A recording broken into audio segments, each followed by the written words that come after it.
पांडुरंग नाव ठेविले ज्ञानी. मी वा का म्हटलो त्यांना, आम्ही एवढं वराडलं की टाळकरी एकेरी येतात. सगळीकडेच काय साथ नसते, काही ठिकाणी साथीचा रोगही असतो.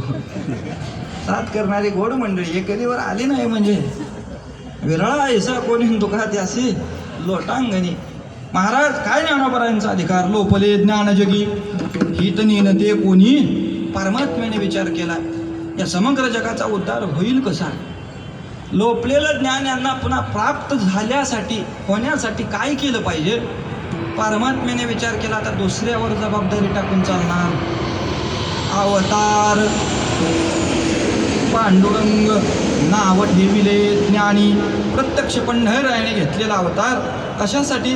प्रगट गुह्य बोले विश्व ब्रह्मची केले. ते प्रगट गुह्य केलं. ते प्रगट केलेलं गुह्य म्हणजेच काय असेल. अभंगाचं दुसरं चरण.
देण्यासाठी नाथ महाराज सांगतायत यांनी काय केलं. केला भगवद्गीते अर्थ.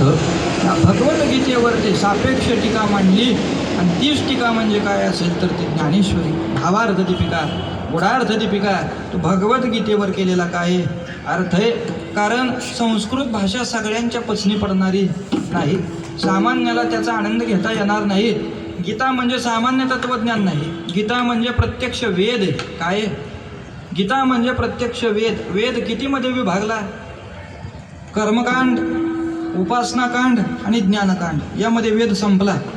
3 कांडामध्ये वेद काय झाला संपला. आता वेदांताचं तत्वज्ञान मला फार येत नाही पण वेदाचे कांडच 3 आहेत. कर्मकांड उपासनाकांड आणि ज्ञानकांड. ज्ञानेश्वरी 1 ते 6 काय कर्मकांड, 6 ते 12 उपासनाकांड आणि 12 ते 18 काय ज्ञानकांड आहे.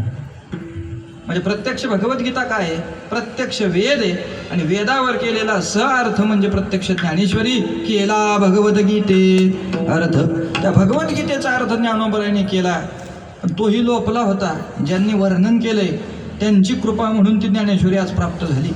ज्ञानोबरायाने केलेला अर्थ प्रत्यक्ष पंढररायाने कुठे ठेवला. पुढे ज्ञानेश्वरी ठेविली. ज्ञानोबरायाच्या समोर ठेवून दिली होती. परत समाधीस्थ होत असताना ज्ञानोबरायाच्या मुखामध्ये तीर्थ टाकलं. घेतले तीर्थ तव झाले विकळ झाकिले डोळे ब्रह्मबोधे. त्या ब्रह्मबोध अवस्थेमध्ये ज्ञानोबराय गेले.